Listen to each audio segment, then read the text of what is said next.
ورحمۃ اللہ وبرکاتہ۔ مولانا محمد الیاس گمن حفظہ اللہ تعالیٰ کا قیمتی جملہ ہے۔ وہ فرماتے ہیں کہ ایک شخص کو چاہ اور تمنا تھی کہ میں کسی عالمہ سے شادی کروں، تو بات چلی، دیندار آدمی تھا، عالم تو نہیں تھا، نہ قاری تھا، نہ عالم تھا، نہ حافظ تھا، صرف دیندار آدمی تھا، جماعت کے ساتھ، علماء کے ساتھ وابستہ رہتا۔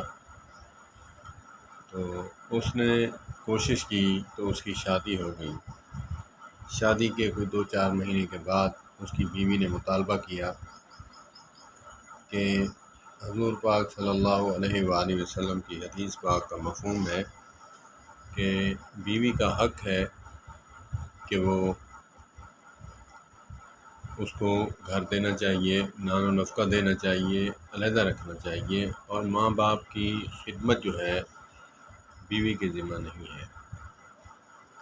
وہ بڑا پریشان ہوا۔ اس نے کہا کہ میں نے کہا تھا کہ عالمہ کے ساتھ شادی کروں گا، اور میرے گھر بھتیجے، بھابیاں، بہنیں دین کا علم سیکھیں گی، ہم اکٹھے رہیں گے۔ تو یہ کیا ہوا؟ تو اس نے کسی عالم سے درس گاہ میں جا کر اس نے کہا کہ مجھے یہ مسئلہ درپیش ہے۔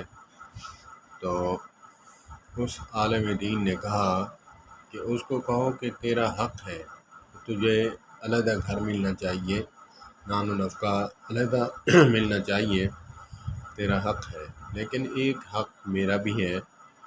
حدیث پاک کا مفہوم ہے کہ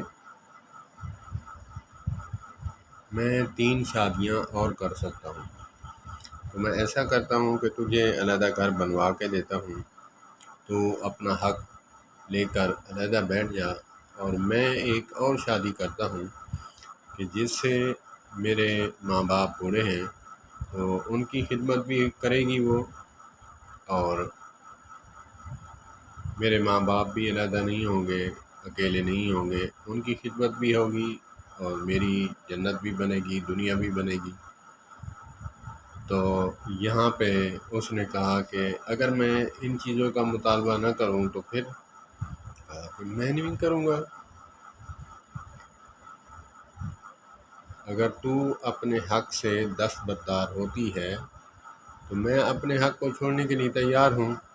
تو مولانا محمد الیاس گمن حفظہ اللہ تعالیٰ کا قیمتی جملہ وہ فرماتے ہیں کہ علماء کے ساتھ وابستہ رہیں تو گھر بھی آباد ہوں گے، اور آپ بھی خوشحال رہیں گے، کبھی آپ کو پریشانی نہیں ہوگی۔ اللہ پاک مولانا محمد الیاس گمن حفظہ اللہ تعالیٰ کو اللہ پاک صحت والی لمبی زندگی عطا فرمائے۔ والسلام علیکم ورحمۃ اللہ وبرکاتہ۔